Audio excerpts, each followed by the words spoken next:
کہاں ہیں اس حوالے سے کوئی معلومات سامنے نہیں آئی ہیں۔ اس وقت کسی کو نہیں پتا کہ افغانستان کا مستقبل کیا ہوگا، طالبان کی حکومت قائم ہوگی تو کیسے قائم ہوگی، اور افغانستان کا اگلا حکمران کون ہوگا، کیسے قوانین ہوں گے۔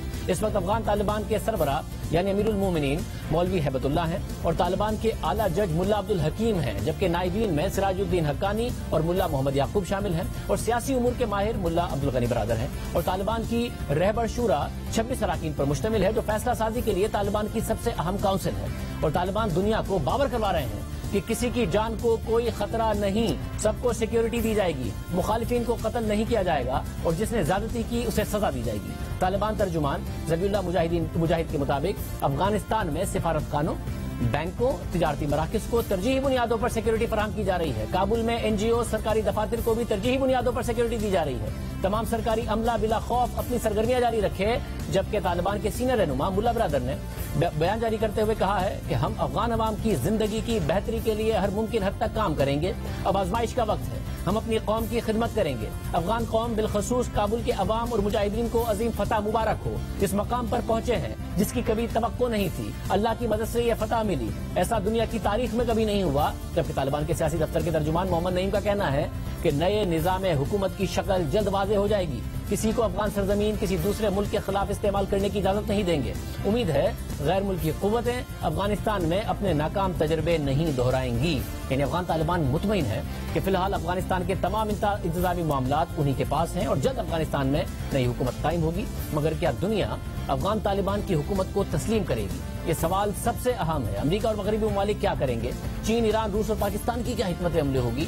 افغانستان کی ابھرتی ہوئی صورتحال پر غور کرنے کے لیے آج وزیر اعظم عمران خان کی زیر صدارت قومی سلامتی کمیٹی کا اجلاس ہوا، جس میں شرکاء کو تازہ ترین پیش رفت اور پاکستان سمیت خطے پر اس کے ممکنہ اثرات سے آگاہ کیا گیا۔ اجلاس میں اس بات کا اعادہ کیا گیا کہ پاکستان تمام افغان گروہوں کی نمائندگی کے حامل ایک جامع سیاسی تصفیے کے لیے پرعزم ہے اور افغانستان میں عدم مداخلت کے اصول پر قائم رہنا چاہیے۔ قومی سلامتی کمیٹی نے افغانستان کے تمام فریقوں سے مطالبہ کیا کہ وہ قانون کی حکمرانی کا احترام کریں، انسانی حقوق کا تحفظ کریں اور اس بات کو یقینی بنائیں کہ افغان سرزمین کسی دہشت گرد تنظیم یا گروہ کی جانب سے کسی ملک کے خلاف استعمال نہ ہو۔ قومی سلامتی کمیٹی کے اعلامیے کے مطابق مذاکرات کے ذریعے تنازع ختم کرنے کا مثالی وقت اس وقت ہو سکتا تھا جب امریکہ اور نیٹو کے فوجی افغانستان میں زیادہ سے زیادہ فوجی طاقت پر تھے، لہذا سابق امریکی انتظامیہ کے فوجی انخلا کے فیصلے کی بائیڈن انتظامیہ کی جانب سے توثیق در حقیقت اس تنازع کا منطقی نتیجہ ہے۔ اب وقت آ گیا ہے کہ بین الاقوامی برادری افغانستان اور خطے کے طویل مدتی امن، سلامتی اور ترقی کے لیے ایک جامع سیاسی تصفیے کو یقینی بنانے کے لیے مل کر کام کریں۔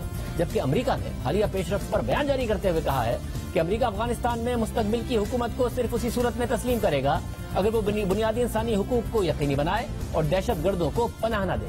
ایسی حکومت جو خواتین سمیت اپنی عوام کے بنیادی انسانی حقوق کا تحفظ یقینی نہیں بناتی اور دہشت گردوں کو پناہ دیتی ہے تو یقیناً اسے تسلیم نہیں کیا جا سکتا۔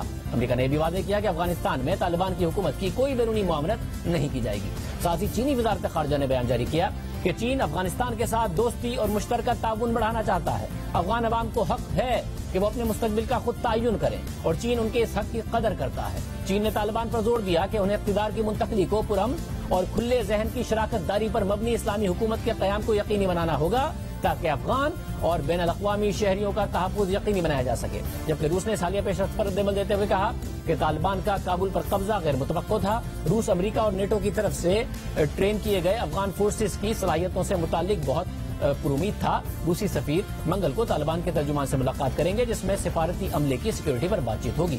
دوسری جانب ایرانی صدر ابراہیم رئیسی نے اس معاملے پر رد عمل دیتے ہوئے بیان جاری کیا کہ افغانستان میں امریکی انخلا اور شکست سے ملک میں پائیدار امن پیدا ہوا۔ افغان شہریوں کی سلامتی اور استحکام کا تحفظ ہونا چاہیے۔ ایران افغانستان میں استحکام کے لیے کوشش کرے گا، یہ افغانستان کی ضرورت ہے۔ ہمسایہ ملک کی حیثیت سے تمام افغان گروہوں سے اپیل ہے قومی اتفاق پیدا کریں۔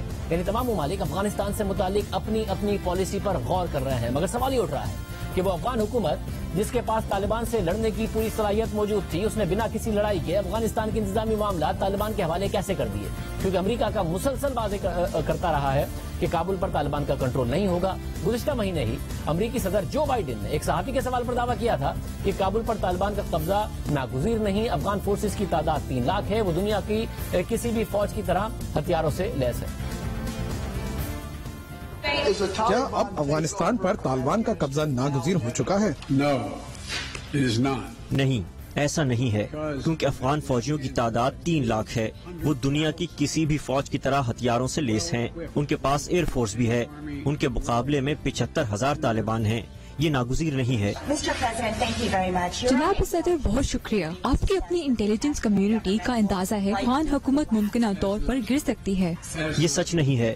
کیا آپ وضاحت کریں گے انہوں نے آپ کو کیا بتایا ہے؟ ایسا ہوگا یا نہیں؟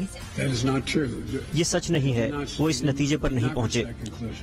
انہیں اس بات کا کتنا اعتماد ہے کہ حکومت ختم نہیں ہوگی؟ افغان حکومت اور رہنماؤں کو متحد ہونے کی ضرورت ہے۔ واضح طور پر ان میں یہ صلاحیت موجود ہے کہ حکومت قائم رکھ سکیں۔ اس انخلا میں اور ویتنام میں جو کچھ ہوا، کیا آپ اس میں کوئی مماثلت دیکھتے ہیں جیسا کہ کچھ لوگ محسوس کر رہے ہیں؟ ہرگز نہیں، بالکل بھی نہیں، صفر۔ وہاں پوری بریگیڈ ہمارے سفارت خانے کا دروازہ توڑ کر داخل ہو رہی تھی۔ طالبان شمالی ویتنام کی فوج نہیں ہیں، صلاحیت کے اعتبار سے وہ کسی بھی طرح ان کے برابر نہیں ہیں۔ ایسے حالات پیدا نہیں ہوں گے کہ لوگوں کو افغانستان میں امریکی سفارت خانے کی چھت سے ہیلی کاپٹر کے ذریعے اٹھایا جا رہا ہو۔ یہ موازنہ کسی صورت نہیں کیا جا سکتا۔ سوال یہ ہے کہ یہاں سے حالات کس طرف جائیں گے۔ اندازہ لگایا جا رہا ہے۔ یہ سمجھنا کہ طالبان افغانستان پر قبضہ کر لیں اور ملک چلائیں، اس کا امکان بہت کم ہے۔ اب سے 1.25 مہینے پہلے امریکی صدر جو